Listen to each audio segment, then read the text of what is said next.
वो कांपती हुई सीढ़ियाँ चढ़ती छत पर पहुंची।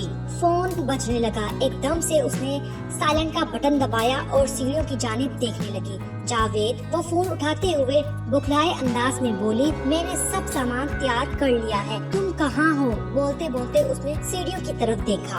मैं बस पहुँचने वाला हूँ, तुम इत्मीनान रखो और हाँ, जल्दी से नीचे आना, हमारे पास वक्त बहुत कम है। जावेद ने जल्दी से जवाब देते फोन बंद कर दिया। शबनम के लिए ये इंतजार इतना तवील हो गया जैसे बरसों वो इस इंतजार में गुजरी हो। घबराते हुए वो छत की दीवार के पास आई और यूं ही नीचे झांकने लगी थी, मगर ये क्या?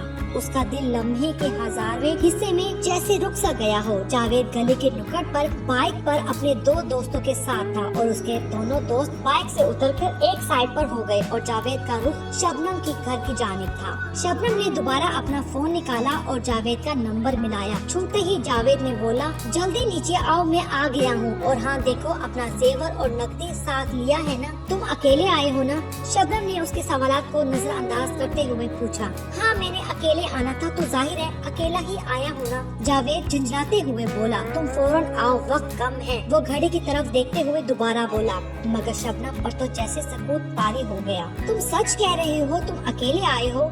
शबनम की सुई वही अटकी हुई थी। जावेद पर जैसे शक गुजरा और वो फौरन नरम अंदाज अपनाए हुए बोला, क्या कोई अपनी जिंदगी से भी झूठ बोल सकता है? मैं तुम्हें किस तरह यकीन दिलाऊं कि मैं तन्हा हूँ? तुम आओ और खुद देख लो, मैं तन्हा आया हूँ। अब की बार वो कुछ ज्यादा ही तफसील से जवाब दे गया। दोनों तरफ खामोशी छा गई।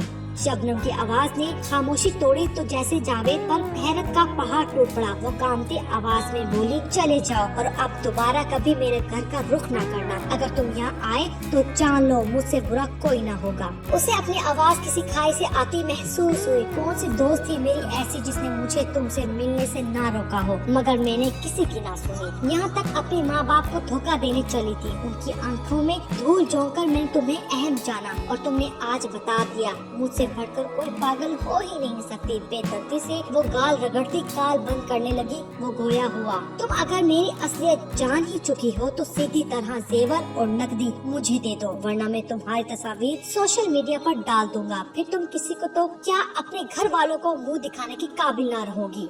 गुस्से से बोलता वो चुप हुआ। हर बेईमान इंसान की तरह वो अपनी असलियत पर उतर आया, मगर शबनम पर उसका असर ना पड़ा। वो फट पड़ी, जाओ जो जी में आए कर लो, मैं किसी सूरत तुम्हें फूटी कौड़ी नहीं देने वाली। और एक बात याद रखना, जब कोई तौबा करे तो वो उसने आसमान की तरफ शहादत की उंगली उठाते हुए कहा, वो किसी की तौबा रद्द नहीं करता और जब आजमाता है तो अपने बंदे को रुस्वा नहीं करता। ये कहते ही उसने फोन बंद करते ही दीवार पर देह मारा और ऐसे रोने लगी जैसे उसका कोई अपना मर गया। मर ही तो गया था ना उसका ज़मीर।